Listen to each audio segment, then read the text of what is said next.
The Whitmore plantation stretched across the southern valley like a sleeping beast. From the distance it looked peaceful. White columns gleaming in the sun, rows of cotton shimmering like waves. But up close the air was heavy with the scent of iron, sweat and fear. Every plank of the grand house had been paid for in the silence of those who labored beneath it. Charles Whitmore was the kind of man townsfolk praised in daylight and whispered about after dark. He had charm, that smooth, honeyed voice that could calm an argument or strike a bargain without raising his tone. To the church and the council, he was a man of principle, the living proof that fortune could be earned through discipline. But the people who worked his land knew another face. One that smiled when others trembled, one that believed mercy was weakness. Eleanor Whitmore walked beside him like a statue carved from patience. Graceful, poised, untouchable. Her beauty had once been her weapon, now it was her armor. She had learned early that words could wound more deeply than whips, and silence could wound deepest of all. The marriage between her and Charles had become a performance, elegant dinners, rehearsed laughter, and eyes that never met too long. Every morning began the same. Charles rode out to inspect the fields, his boots polished, his cane gleaming. Eleanor watched from the balcony, the hem of her dress brushing the wind. She wondered what his voice sounded like when he wasn't pretending to be kind. The slaves kept their eyes lowered when she passed, but she felt their unspoken pity, a dangerous thing in a world built on obedience. In the quiet hours before dusk, she would hear the low hum of hymns drifting from the quarters, songs of sorrow and survival. They were not meant for her, but she listened anyway. Inside the mansion, time moved differently. Every tick of the clock echoed like a pulse inside a coffin. The room smelled of old wood and secrets. Paintings of proud Whitmore ancestors stared down from the walls, their faces full of judgment. The housekeeper once said that the Whitmores carried a curse, that every man born to the line would destroy what he loved most. Eleanor had dismissed it then, but lately the thought returned in the lonely hours between midnight and dawn. Charles had grown colder in recent months. He spent long nights in his study locking the doors, dismissing servants before dusk. When Eleanor asked, he would smile that polished smile and say, "Business, my dear." But business did not leave marks on his collar or a strange scent in the air. One evening, she passed by his study and heard a sound, low voices, hushed, uneasy. Not the laughter of guests, not the anger of argument. Something else. She pressed her ear to the door, but the moment she did, the room went silent. When Charles opened the door moments later, his eyes were too calm. "You shouldn't wander so late," he said softly. She smiled, but her hands trembled after he walked away. From that night on, the house began to feel alive. She heard floorboards creak in empty rooms, saw candles still burning long after he had gone to bed.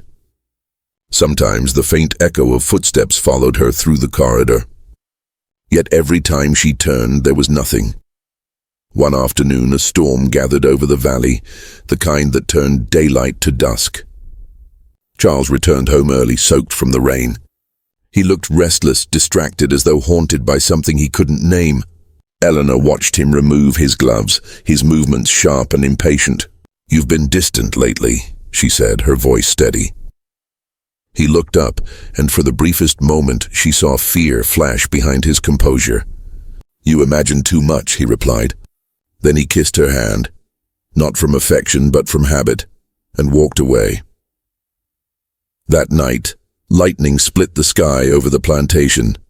From her window, Eleanor watched the storm lash against the fields. The cotton bent under the wind like rows of bowed heads. In the distance, the quarters flickered with lamplight. A strange unease crept through her. Something was wrong in that house. Something that went beyond cruelty or deceit.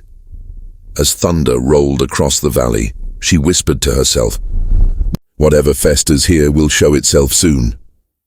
She didn't yet know that the truth waiting behind those locked doors would shatter the world she had built, and make her name echo through the town for generations to come. Night had a strange way of breathing inside the Whitmore mansion. When the sun dipped behind the cypress trees, the air grew heavy. as though the walls themselves inhaled the darkness and exhaled secrets. Servants moved quietly through the halls, their footsteps barely whispering against the floorboards. The flicker of lanterns revealed brief shapes, a hand gripping a stair rail, a door closing too quickly, eyes glancing away. Charles had always been a man of routines. Dinner precisely at 7, brandy at 8, silence by 9. But lately his schedule had changed. He no longer dined with Eleanor, claiming estate matters that demanded his attention. He took his meals in the study or the quarters, often returning past midnight. The servants said nothing. Silence was their safety. But even silence can tremble when it hides too much. Eleanor felt the change first in his absence, then in his presence. His eyes no longer sought hers. His touch, once calculated, rehearsed, had vanished entirely. Yet she could sense something raw in him, a restlessness that crept under his skin. She could smell the faint traces of smoke and something foreign on his clothes. Something alive, something forbidden. One evening as she sat alone in the drawing room, she heard laughter drift from the far side of the house. It was low, almost a murmur carried by the wind through the open corridor. Not the polished laughter of guests. This was different, unrestrained, human, intimate. She froze, listening. Then, as quickly as it came, it was gone. The next morning she questioned the housekeeper, a quiet woman named Clara who had served the family for years. "Did Mr. Whitmore entertain company last night?" Eleanor asked, her tone casual. Clara's eyes darted to the floor. "No, ma'am," she whispered. "Only the master was awake." Eleanor studied her face. The woman's hands trembled as she folded a cloth. Fear has a scent, and Eleanor could smell it. "You may go," she said softly. That afternoon, Eleanor walked the grounds alone. The air was thick, the earth damp beneath her shoes. From the fields, she could see the cabins, small, square, and quiet. Smoke curled from a few chimneys. The people there worked, sang, suffered. Yet their eyes, when they looked at her, carried a knowledge she did not have. She wondered what truths they saw that she could not. Inside the mansion, the days blurred together. The nights grew longer. She began to notice how Charles avoided the east wing, except when darkness fell. The old servants had once told stories about that part of the house, that the walls there had absorbed too much pain, that it was built over the first graves of the land. Charles laughed when he heard such tales. But now he locked that corridor every night. Eleanor's curiosity was not born of jealousy, it was born of dread. Something in that house was feeding off secrecy, and it was changing him. Once she woke near midnight and found his side of the bed untouched. The storm outside rattled the windows, and through the wind she heard it again. That low, indistinct laughter echoing from deep within the east wing. She lit a candle and stepped into the corridor. The air was colder there, as if the warmth of the house refused to enter. The portraits on the walls seemed to watch her as she passed. She placed her hand on the doorknob of his study, locked. She pressed her ear against it, but all she could hear was breathing. Not one, but several, slow, rhythmic. Her candle flickered. She stepped back. The sound stopped. The silence that followed was heavier than any noise. She turned and walked away, her heartbeat pounding in her throat. By morning, Charles was already seated at breakfast, composed, dressed in his finest linen. "You were restless last night," he said without looking up. His tone was casual, but his meaning sharp. She met his gaze. "So were you." The conversation ended there. But something between them had changed. A veil had been lifted, and they both knew it. Days later, Eleanor found something curious in the washroom. A fine handkerchief embroidered with the Whitmore crest, but stained faintly with candle soot and something darker she could not name. She turned it over in her hand, her mind racing. He was not hiding business in those rooms. He was hiding desire. A kind that defied not only his marriage, but the very laws of their world. That evening, she stood on the balcony as dusk swallowed the horizon. The plantation below glowed under the lanterns, men and women finishing their labor under a fading sky. And beyond them, near the old slave quarters, she saw movement, a shadow, tall, deliberate, slipping through the door of the east wing. Then another, her blood turned to ice.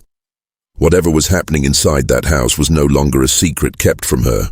It was a wound growing inside her home, and it was only a matter of time before it broke open. She whispered to herself, "You think your sins stay hidden in the dark, Charles." But even shadows burn when morning comes, and she waited for that morning. Rain came without warning. The first drops struck the window panes like whispered knocks, and within minutes the sky split open. Thunder rolled over the valley, shaking the roots of the Whitmore estate. Lanterns flickered, the corridors stretched long and uncertain, and Eleanor's reflection trembled in the glass as though another woman watched her from the dark. Charles had disappeared hours ago. He had left the parlour in silence after supper, saying only that he had matters to resolve.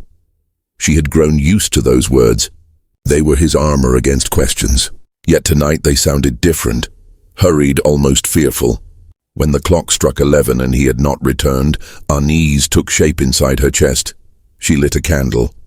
The small flame carved gold into the shadows, quivering with every heartbeat. The house moaned under the weight of the storm, beams creaking, shutters rattling like bones. Somewhere deep within, a door slammed, then another. She followed the sound, bare feet on cold wood, one hand guarding the candle from the wind that swept through the halls. The air was damp and smelled faintly of smoke, sweat, and something unfamiliar, an odor that did not belong to any perfume or brandy. Lightning flashed through the windows, painting the corridor white for an instant.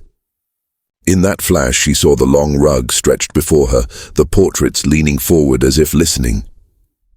From beyond the east wing came a low rhythm, muffled voices, the groan of old floorboards. The same corridor Charles had forbidden her to enter. Her pulse thudded in her ears. She remembered the locked door, the whispers, the laughter carried by wind. Every unanswered question she had buried came clawing back. The key to the east wing hung in the study. She found it easily. He had grown careless.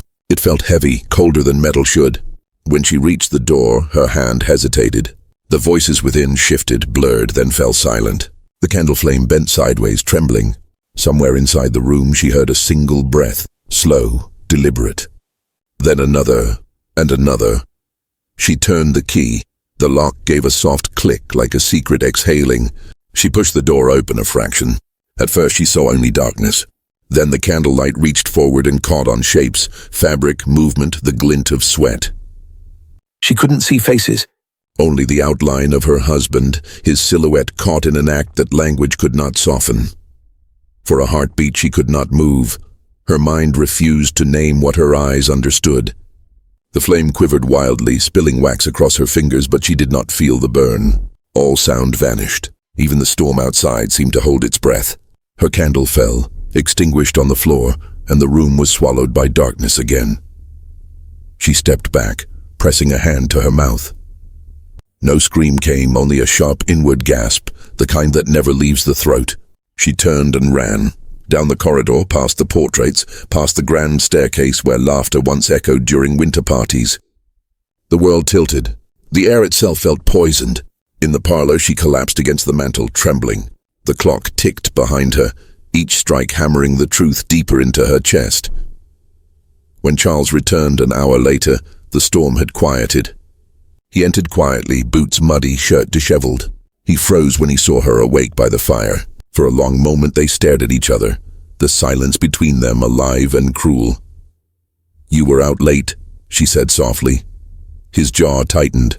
"The horses needed tending," a lie, smooth as silk. She watched him remove his gloves, watched the tremor in his hands. Something inside her, love, fear, perhaps both, died at that sight. She rose slowly, every motion deliberate, and walked past him without another word. Upstairs she shut the door to her room and leaned against it. The storm had passed, but rain still dripped from the eaves, steady and slow. Her reflection in the mirror looked foreign, eyes wide, face pale, mouth set in a line too thin for forgiveness. She did not cry. Instead, she sat at her vanity and opened the drawer where her journal lay hidden. The page remained blank for several minutes before she wrote a single sentence.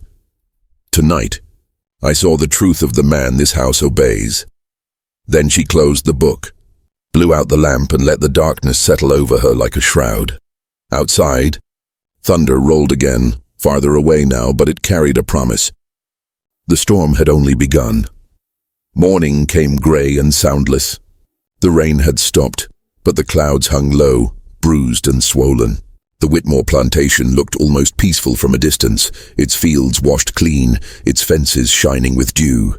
Yet within the big house, the air felt tight, as if the storm had slipped inside and refused to leave. Eleanor rose before dawn. The mirror showed the same composed face the town always saw, hair pinned, shoulders straight, but something beneath the surface had changed. Her eyes no longer sought understanding. They measured, calculated. The tremor that had shaken her in the night was gone, replaced by a calm so still it frightened her. She walked the hall in silence. The portraits on the walls, the ancestors who had built their empire on obedience, seemed to lean closer, waiting for her to break. She did not. In the dining room, the servants set breakfast as they always did, careful not to speak. Charles arrived late, yawning, feigning ease. His gaze flickered to her only once, long enough to know that she knew. But neither spoke of it. They ate together, two ghosts performing the memory of marriage. Outside, the fields hummed with morning labor. Eleanor stood by the window, watching lines of workers move through the mist. Every shout, every crack of the overseer's whip struck her differently now. All power, she thought, depends on silence. And silence was something she could end. When Charles left for town that afternoon, she went to his study. The smell of smoke and brandy still clung to the air. Papers covered the desk, ledgers, letters, receipts, but beneath them lay a small box of keys. She opened it, searching. One key was newer than the rest, its metal bright, its teeth sharp. She turned it in her hand, knowing exactly which door it opened. The memory of that night flashed behind her eyes, but she forced it down. She placed the key in her pocket and looked around the room once more. The bookshelves were lined with sermons about virtue and order. She almost laughed. By evening, she had begun to plan. The first step was composure. She greeted visitors with her usual grace, hosted tea with the vicar's wife, sent notes of charity to the church. The town had always adored her restraint. It was her disguise. Beneath that mask, her mind built a structure as carefully as Charles had built his house. Each decision measured, each word a brick in the wall that would trap him. At night, she wrote lists. Names of families, neighbors, church elders, people who admired the Whitmore's wealth and moral standing. She imagined their faces when truth replaced reputation. It was not cruelty that drove her now, but a strange sense of symmetry. He had used the powerless to feed his desire. She would use power itself to feed justice. Still, doubt crept in at quiet moments. She would stare at the candle's flame and hear a whisper, "You will become him." The thought chilled her, but she did not turn away. Some flames, she told herself, must burn the hand that holds them. Charles began to notice her stillness. He asked if she was unwell. "I am better than I have been in years," she said. And it was true. He smiled uncertainly and left the room. For the first time she realized he was afraid, not of discovery but of her calm. Power, once stolen, never returns quietly. In the following days, she began her quiet work. She invited the wives of local officials to a gathering in honor of the harvest. She sent word to the preacher that she wished to make a charitable announcement. She even ordered fresh paint for the ballroom, ensuring every lamp, every curtain, every inch of that house would bear witness. Clara, the housekeeper, watched her with unease. "Ma'am," she said one evening, "some things are best left between the Lord and the sinner." Eleanor looked up from her writing. "The Lord sees everything," she replied, "but the town must see what he sees, else sin keeps its crown." Clara said nothing more. As the day of the gathering approached, Eleanor felt the same calm deepen inside her. It was not peace. It was purpose. She no longer dreamed of love or forgiveness. She dreamed of truth spoken aloud, of masks torn away. The night before the event, she walked through the halls alone. The chandeliers were covered for cleaning, the furniture draped in linen. The house looked like a corpse waiting for its funeral. She paused before the locked door of the east wing, the key cold in her palm. For a moment she considered entering again, but there was no need. She had already seen enough. She whispered into the dark. "Tomorrow, Charles, they will see you as I do." Outside, the wind stirred the trees, carrying the scent of rain. Somewhere beyond the fields, thunder rumbled again. It sounded almost like applause. The fire had not started yet, but she could already feel the heat of it rising. The sun rose heavy and red over the Whitmore plantation, staining the mist like blood in water. The air carried the strange tension that comes before a storm, not of weather but of consequence. Inside the mansion, Eleanor moved with quiet precision, her hands calm, her mind sharpened to a single point. The invitations had gone out days ago, each one handwritten in her graceful script. An evening of reflection and gratitude to honor the harvest and the virtues that hold our community strong. No one refused an invitation from Eleanor Whitmore. Her name still meant respect, dignity, and hospitality. By week's end, nearly every notable soul in the county had promised attendance: judges, merchants, preachers, their wives. The same people who had praised her husband's morals and called their marriage God's example of grace. They would soon see what grace had hidden. Charles sensed something, though he couldn't name it. His wife's demeanor unsettled him more than her silence. She still smiled, still spoke with courtesy, but her eyes no longer softened when she looked at him. They weighed him, measured him, found him wanting. At breakfast he cleared his throat. "This gathering you've planned," he said, trying for levity. "You've put the whole county in motion. I hope you've left something for next year's harvest." Eleanor's smile was serene. "Oh, there will be plenty to reap this year," she said, folding her napkin. The words lingered between them like the taste of iron. That afternoon, she walked through the fields, her skirts brushing against the tall grass. The workers lowered their heads as she passed, uncertain of what to make of her sudden presence. Among them stood Samuel, one of the men who had seen more than most dared to speak of. His eyes met hers briefly, an exchange heavy with understanding. "You'll be free to rest soon," she said quietly without turning. He nodded once, his face unreadable. The plan had taken on a rhythm of its own. Eleanor knew that justice could not come from courts or pulpits. It had to rise from the very soil that had swallowed so many cries unheard. And so she used the same system that once protected Charles, appearances, gatherings, public ritual, to undo him. That evening she instructed Clara to prepare the ballroom. "The good silver, the tall mirrors, the white drapes," she said. "Let there be light everywhere." Clara hesitated. "Ma'am, it'll be a full house. Folks will be expecting speeches, music." Eleanor looked at her. "They'll get both." The days crawled forward. Each morning the house hummed with activity, servants polishing, cooks preparing, guests sending messages of excitement. To everyone else, it was just another social event of the season. But beneath the surface, a different kind of energy gathered. It was the stillness before lightning strikes, when the air itself seems to hold its breath. At night, Eleanor stood by the window, looking down the long road that led to town. Lanterns flickered far away like stars reflected on water. Every light reminded her of a face that would soon watch, of eyes that would see truth. For years she had felt powerless, trapped beneath a man's shadow and the rules of a world that excused cruelty as nature. But now, she realized something that chilled her to the bone. Power, once tasted, was intoxicating. She began to speak more boldly with those around her. When the preacher's wife stopped by to discuss hymn selections, Eleanor said, "The truth has its own music. You'll hear it soon enough." When a merchant's wife asked what she planned to wear, she replied, "Something white, so they know who the ghost belongs to." Word spread of her strange remarks. But curiosity only grew. Charles, meanwhile, grew restless. The men in town noticed his unease. Whispers followed him like a shadow. He drank more, barked at the servants, locked himself in his study for hours. The guilt, the fear, the uncertainty, it all began to erode the confident man he once was. On the night before the gathering, he tried to speak to her. "Eleanor," he said softly, finding her on the veranda. If I've wronged you, whatever you think you saw." She turned toward him, her face calm but cold.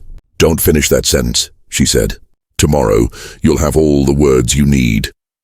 He stared at her, realizing that something irreversible had begun. The morning of the gathering broke bright and cruelly beautiful. The fields gleamed, the house shimmered, and the air felt unnaturally still. Servants moved like ghosts, afraid to make noise. By noon, carriages began to arrive, wheels crunching on the gravel drive. Laughter floated through the halls, innocent, oblivious laughter. Eleanor greeted each guest with grace. Her dress was pale as bone, her hair adorned with a single silver pin. She looked angelic, almost untouchable. None noticed the tremor beneath her stillness. By dusk the ballroom was full. Candles flickered against the mirrors, casting golden halos over faces painted with expectation. The preacher raised his glass to offer thanks, but Eleanor's voice cut through before he could speak. "Please," she said, smiling faintly, "save your blessings for after the truth." The room fell quiet. Charles stood near the wall, frozen halfway between a smirk and a question. She took the center of the floor, her footsteps echoing like soft thunder. "This house," she began, "was built on appearances, on wealth, faith, and honor. But appearances are fragile things. They crumble when touched by truth." A murmur rippled through the crowd. She turned slowly toward her husband. Her voice did not tremble. "Tonight this house will be cleansed. The man you call a pillar of this community will face the same judgment he has long denied others." Gasps filled the room. Charles' face drained of color. Outside, a low roll of thunder answered her words. The gathering storm had finally arrived. The ballroom trembled with silence. Dozens of faces, neighbors, preachers, merchants, wives, turned toward Eleanor Whitmore, who now stood alone in the center of the polished floor. Candles hissed, the storm outside pressing against the windows like an uninvited witness. Charles Whitmore's jaw clenched. "Eleanor," he muttered through his teeth, forcing a strained smile for the guests. "You're overwrought. Sit down. This isn't the time for—" But she raised her hand and the room obeyed her stillness. "This is exactly the time," she said softly, "because truth does not choose its hour. It demands it." The preacher's wife shifted nervously. "Mrs. Whitmore, perhaps we should—" Eleanor's voice rose, smooth as glass and twice as sharp. "For years this man, your beloved friend, your church benefactor, your pillar of the county, has used the bodies and souls of others to feed his own vanity. You call him righteous. I call him monstrous." A collective gasp rippled through the guests. Some men exchanged glances, women clutched pearls. But Eleanor was relentless. Her words were no longer simply spoken, they were carved. She turned toward Charles, her expression unreadable. "You built this house on lies. Every stone in these walls hums with the pain of those you owned. And when the weight of your cruelty wasn't enough, you reached lower, corrupting those already broken." Charles staggered forward. "Enough." His voice cracked through the hall. "You've lost your mind. I'll not stand here and let my wife slander." But before he could finish, the side doors of the ballroom opened. 3 men stood there, former slaves, now free in all but name. Samuel led them. Their faces bore no emotion, only the still strength of those who had seen too much. The guests drew back in confusion, whispering, eyes darting from the men to their hostess. Eleanor's tone softened, almost mournful. "These men were his property," she said. "His victims. His shame." Charles' face turned pale. "Eleanor, please." She looked at him. No hatred, no pity. Only judgment. You took their dignity to feed your hunger. Now your dignity will feed your ruin. The preacher stepped forward, shaking his head. "Mrs. Whitmore, these are grave accusations. Do you have proof of such?" She interrupted him with a single word. "Witnesses." Her voice echoed. Every guest turned back toward the 3 men. Samuel spoke, his voice deep and calm. "We seen it. We lived it." The truth fell like thunder. One woman fainted. Another man muttered a prayer. The room that once celebrated Charles Whitmore's generosity now reeked of fear and disbelief. Charles tried to lunge toward the door, but 2 of the estate's guards, men who once served him, blocked his path. They had seen enough of his cruelty to understand where justice now stood. Eleanor addressed the crowd again, her composure unbroken. You've all dined at his table. You've praised his sermons, his donations, his virtue. You looked away from what built his wealth, but you will not look away from what destroys it. Her words grew colder. You will watch, all of you. Because I did. Charles fell to his knees, his breath ragged. The mask he'd worn for decades, respectable husband, moral leader, noble master, was gone. What remained was a trembling man, stripped of his control, drowning in the eyes of his community. The thunder outside roared louder, shaking the chandeliers.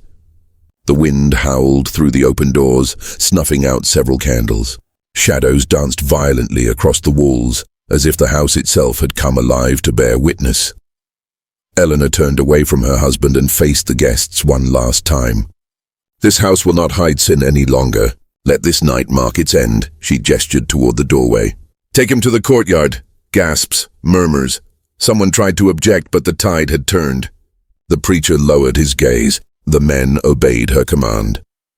Charles stumbled as he was led outside, his once polished boots dragging across the marble floor.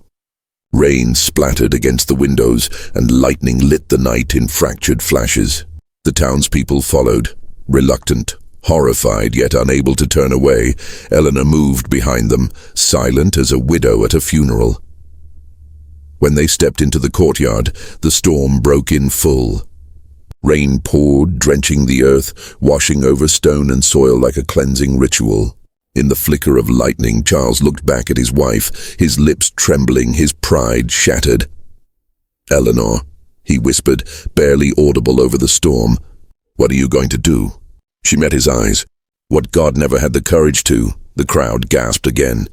The preacher whispered a desperate prayer, but even his voice faltered beneath the weight of what was coming. The storm, the crowd, the shame, it all became one single force, roaring through the night. And as Eleanor raised her hand toward the heavens, lightning split the sky behind her, illuminating her pale, composed face. The unveiling was complete. The truth, once buried, now stood naked before the world. No one in that courtyard would ever forget what they saw that night. The courtyard had become a stage. The rain had slowed to a steady drizzle, the air trembling with the weight of what had just been revealed. Lanterns hissed in the damp air, throwing halos of gold around trembling faces. The guests, once so eager for gossip and wine, now stood in a half-circle, silent, soaked and afraid. Eleanor Whitmore stood at the center, the hem of her white dress heavy with mud. Her expression was unreadable, her voice calm, almost sacred. "This is not vengeance," she said. "This is balance." Charles knelt before her, not bound by rope, but by the collapse of everything he'd ever believed himself to be. His fine clothes clung to him like mockery, silk and linen reduced to rags by the rain. His eyes darted toward the crowd, searching for mercy, but found only judgment staring back. Eleanor's gaze swept across the onlookers. "Each of you," she said, "has dined in his house. Each of you has praised his generosity while ignoring the cries buried beneath your comfort. So tonight you will not turn away. You will not cover your ears. You will witness." Her words struck like a sermon twisted into truth. The preacher tried to speak. "Mrs. Whitmore, surely this should be taken to the magistrate." "It is not for us," she faced him slowly. "The magistrate is his friend, the law his shield. Tell me, Reverend, what court exists for the sins the law refuses to name?" The man had no answer. Eleanor turned back to her husband. "You took power from the powerless," she said quietly. "Now you will stand before them without it." She gestured toward Samuel and the other men. They stepped forward not as servants but as witnesses. Their faces were solemn, their silence louder than any shout. Charles could not meet their eyes. Eleanor spoke again, her tone shifting, no longer a wife's voice but something larger. "You believed you owned them, that you owned me. But ownership is a lie told by those afraid of being small. So tonight you will be small, and they will look upon you not as master but as man." She motioned for the crowd to form a circle. Reluctantly they obeyed. The once grand plantation master now stood surrounded by those who had once bowed to him. Rain whispered against the ground. A cold wind blew through the magnolia trees. "Remove your ring," Eleanor said. Charles hesitated, then obeyed.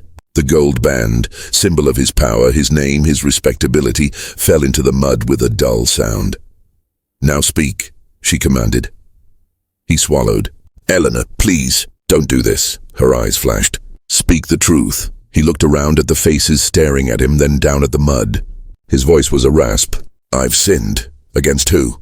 "Against God," he whispered. She stepped closer. "Try again," his voice cracked. "Against them."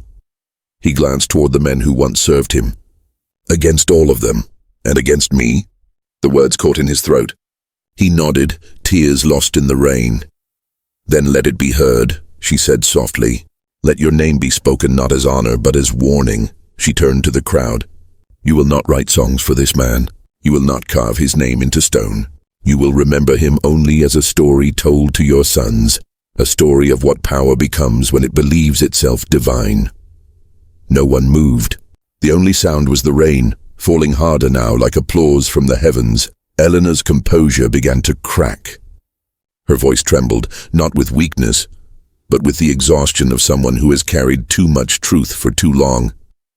"I once loved him," she said, "and in that love I became blind. But love without respect is not devotion, it is decay." She looked down at Charles one last time. "You thought your sins would stay buried in this land, but the land remembers." With that, she turned away. No whip, no blade, no fire. Only the silence of the crowd as they watched the great man of the county crumble into the mud, his title dissolving under the weight of his own shame. The preacher finally spoke, voice low. "May God have mercy on his soul." Eleanor paused. "He already had God's mercy," she said. "That's what made him cruel." Then she walked back toward the mansion, her white dress streaked with earth and rain, her steps slow but certain. The crowd parted to let her pass, heads bowed not in judgment, but in awe, as the doors closed behind her. Thunder rolled once more across the fields. The judgment had been delivered, not by the church, nor by the courts, but by the woman the world had underestimated, and for the first time, the plantation was quiet, truly, painfully quiet. The rain did not stop that night. It fell without mercy, drumming against the roof and flooding the courtyard where Charles Whitmore still knelt. The storm that had begun as Eleanor's reckoning had become the world's own judgment. The earth itself seemed to reject the man who once believed he ruled it. Inside the mansion, candles burned low. Guests whispered in corners, their finery ruined, their certainty shattered. None dared to leave. Something about Eleanor's silence held them there, as though to walk away before the end would make them complicit in the lies that had built this house. Eleanor stood before the grand mirror in the hall, her reflection split by flickering light. The woman who stared back was not the gentle wife she once recognized. Her face was pale, streaked with rain, her eyes hollow yet fiercely alive. Justice had been spoken, but not yet completed. She turned to Clara, who hovered nervously in the doorway.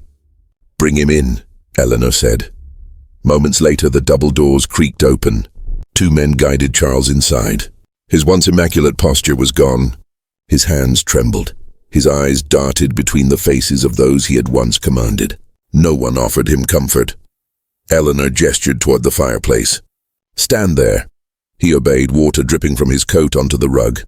For the first time in his life, he looked small inside his own home. "Tell me, Charles," Eleanor said quietly.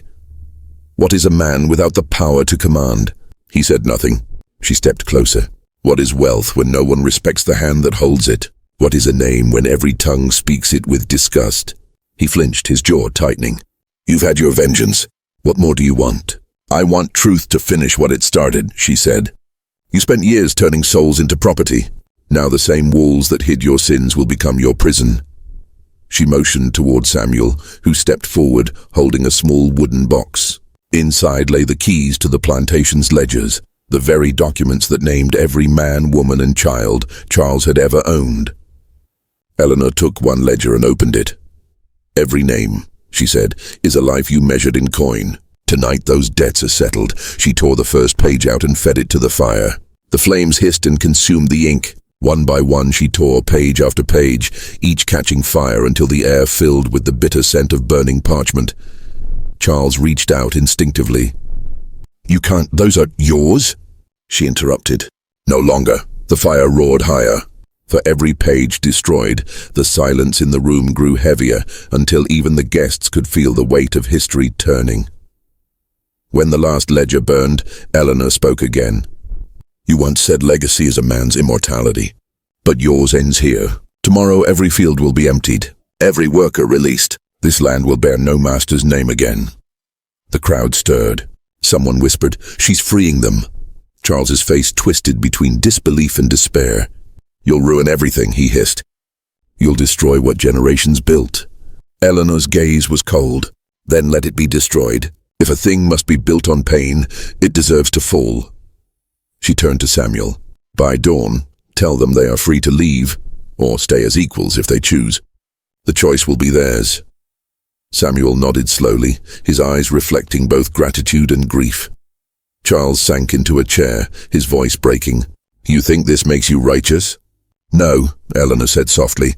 "It makes me finished." The hours that followed passed like a strange ritual. The guests dispersed one by one, their carriages vanishing into the storm. By midnight, only a few remained, silent witnesses to a world unraveling. The once grand plantation, proud symbol of power, had become a mausoleum of vanity. Eleanor walked to the courtyard again. The rain had eased to a mist. She looked up at the looming mansion, its white pillars streaked with mud, its lanterns guttering in the wind. Behind her, Charles appeared in the doorway. His voice was faint. "What happens to me now?" She did not turn. "You'll stay. You'll live here, among the ghosts you created. No bars will hold you, no ropes will bind you. But every corner of this place will remind you of what you took and what you lost." He stepped closer, his tone pleading. "Eleanor, you can't leave me like this." Her answer was barely more than a whisper. "I'm not leaving you, Charles. I'm leaving who we were." Then she walked past him, through the rain toward the dark road that led away from the estate. Charles stood alone in the courtyard as the dawn crept in. The fields beyond were quiet, their workers gone. The mansion's windows glowed faintly from the dying fire inside. For the first time he could hear the land breathe, empty, unowned, untamed. And with that sound came the realization that his punishment would not be swift, but endless. He would live among echoes, his name spoken only in pity, his wealth worthless, his soul unburied. When Eleanor finally reached the edge of the property, she looked back once. The plantation stood silhouetted against the gray morning, smoke curling from its chimneys like incense at a funeral. It was not vengeance she felt, it was release. But deep within that release lay something colder, a quiet knowledge that the cost of justice is always part of the sentence. The storm passed, but its echo lingered. For days, the plantation sat under a shroud of gray clouds, its once vibrant fields now motionless as though the land itself was holding its breath. The air smelled of wet soil and smoke, a reminder of the night everything changed. By the third morning, the roads were empty. The slaves, no, the freed, had begun to scatter. Some followed the river north, others set up camp near the edge of town, unsure if freedom was a promise or a trick. They spoke of Eleanor in low, reverent tones, calling her the widow who broke the chains. No one knew where she had gone. The town whispered her name as both saint and sinner. Some said she had fled to her sister's estate in Savannah. Others claimed she wandered into the forest beyond the swamps, seeking solitude or perhaps penance. But those who had seen her that final night, walking into the rain, head unbowed, believed she had no destination, only purpose. Charles Whitmore remained at the plantation, though it was no longer his. He rose each morning to silence, his footsteps echoing through vast empty halls. The portraits of his ancestors watched him from the walls, their painted faces accusing, their eyes seeming to follow him wherever he went. He tried to restore order, but the world had moved on without him. The ledgers were gone, the workers gone, and even the overseers had abandoned their posts. The empire he'd built on the backs of others had dissolved like ash in the rain. At night, he would light a candle and sit by the burned fireplace, staring into the blackened stone. He could still smell the faint trace of parchment, the scent of his past devoured by fire. Sometimes he thought he heard voices whispering through the corridors, soft and rhythmic like the songs once sung in the fields, but the voices never answered when he called. Weeks passed. The town adjusted. Without the Whitmore estate, trade slowed, and merchants found their profits thinning. The same men who once toasted Charles's name at banquets now spoke of him with contempt, blaming him for the collapse of their comfort. They didn't mourn the loss of the enslaved, they mourned the loss of the illusion of control, and yet something in the air had shifted. For the first time, the town's church held a Sunday service where black and white souls sat under the same roof, not together, but near enough to hear each other breathe. It wasn't equality, but it was the beginning of an awakening that neither law nor tradition could erase. Eleanor's act had set something loose, an invisible current that moved quietly through the hearts of those who had watched that night. The cruelty they had once ignored now looked monstrous in the light of her defiance. Mothers whispered lessons to their children about power, about conscience, about the cost of silence. The story of the night the mistress freed the slaves spread far beyond the town, traveling by word of mouth, then by letter, and finally by rumor into cities and plantations miles away. Each retelling changed something. Some made Eleanor a martyr, others a witch, others still a woman possessed by grief. But the truth, her truth, remained lost in the rain. One evening, months later, an old man found her. He was a freed worker from the Whitmore estate, now tending a small plot of land along the riverbank. When he saw her approach, cloaked in grey, her hair unbound and streaked with white, he thought she was a spirit. "Miss Eleanor," he said softly, bowing his head. "You don't have to call me that anymore," she replied. Her voice carried the calm of someone who had walked through fire and found no fear left to burn. He offered her food and a place to rest, but she only smiled.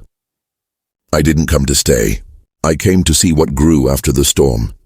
He led her to the edge of the field. The soil was rich, black, alive with shoots of green. "This land remembers," he said. "Even pain can be turned into harvest." She knelt, letting the dirt run between her fingers. It felt heavy, like memory itself. "Then maybe there's hope," she whispered. Back at the mansion, Charles's health began to fail. He spoke little, ate less, and spent his final days wandering the grounds. The servants who remained claimed they saw him standing for hours at the edge of the empty fields, staring at the horizon as though waiting for the ghosts to return. When he finally died, no priest came to bless him. No mourners gathered. His name was carved into a small wooden marker beside the garden, a quiet end for a man who had once demanded monuments. The house, left abandoned, began to decay. Ivy crawled up its walls, roots split its foundations, and rain seeped through its ceilings.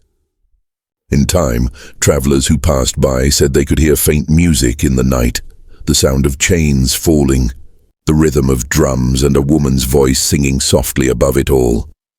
They said the plantation was cursed, but those who understood knew better. It wasn't cursed, it was cleansed. Years later, when new settlers came to the valley, they found the ruins of the Whitmore estate covered in wildflowers. The land had healed itself, indifferent to the sins once sown in its soil. And though no one spoke the names of those who had suffered there, the silence held something sacred, a kind of peace earned through pain. As for Eleanor Whitmore, her fate remained a mystery. Some believed she crossed the sea to begin anew. Others said she became a healer in the southern forests, helping those who still lived in fear.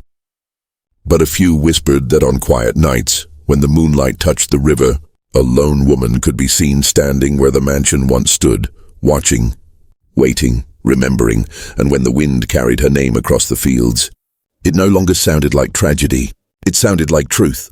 Decades slipped by like whispers through old walls.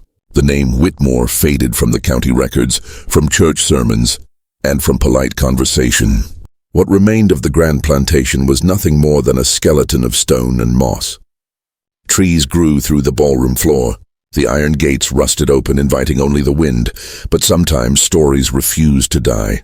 They simply change form. And so did Eleanor Whitmore's. In 1892, long after the Civil War and emancipation, a historian named Samuel Crane arrived in the South. He was young, meticulous, and obsessed with collecting accounts of unrecorded justice. In a dusty courthouse basement, he found a sealed envelope marked private, property of Mrs. E. Whitmore. Inside was a letter, brittle with age, written in a hand that trembled between elegance and exhaustion. The ink had faded, but the words still burned. It began simply, "To whomever finds this, I know that I write not for forgiveness but remembrance." Samuel read on, his candle flickering against the parchment as if the fire itself leaned closer to listen. Eleanor's letter told the truth that time had twisted. She wrote of her youth, of marrying Charles when she was just 18, the son of a powerful man, the heir to a kingdom of cruelty. She described how she learned to smile through dinners of deceit, to nod through sermons about virtue while hearing the cries from the fields. She wrote that she once believed silence was survival. But silence, she realized, was complicity. Then came the night she discovered him, the moment that shattered her illusions, not merely of marriage, but of morality. She had thought she could hate him for his sins. Instead, she began to hate herself for every year she stood beside him, pretending not to see. He was the disease, she confessed, but I was the vessel that carried it. So she acted, not as a wife, not even as a woman scorned, but as something older, something elemental. She became judgment. Her punishment was not designed to kill him. It was designed to make him see, and in the seeing, to feel the pain of every soul he had ever silenced. I wanted him to feel human, she wrote, because only those who suffer can understand the value of mercy. Samuel turned the pages slowly, his breath catching on each revelation.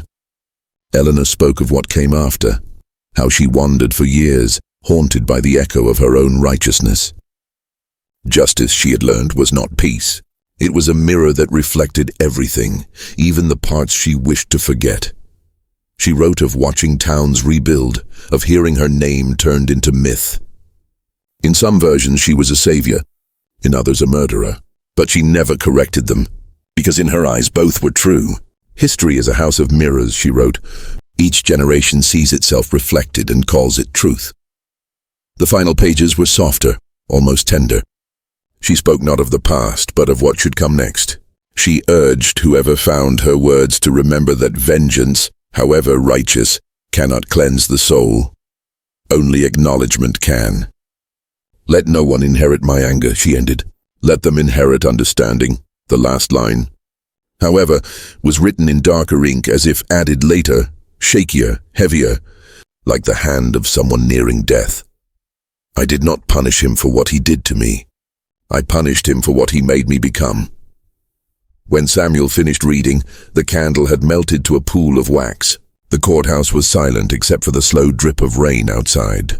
He sat for a long time, staring at the letter, realizing that what he held was not just confession, but prophecy. In that moment he understood. History does not move in straight lines. It circles back on itself, forcing each generation to face the same questions, the same moral reckoning. He placed the letter back in its envelope and took it north, where it would later be archived at a university, catalogued under personal testimonies of the Antebellum South. But he never published it. Some truths, he believed, are too heavy to print. 100 years later, a journalist researching the Whitmore estate stumbled upon the same document.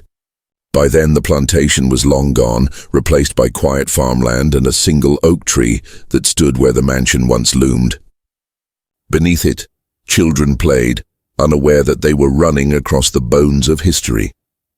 The journalist published Eleanor's story, calling it The Widow's Judgment.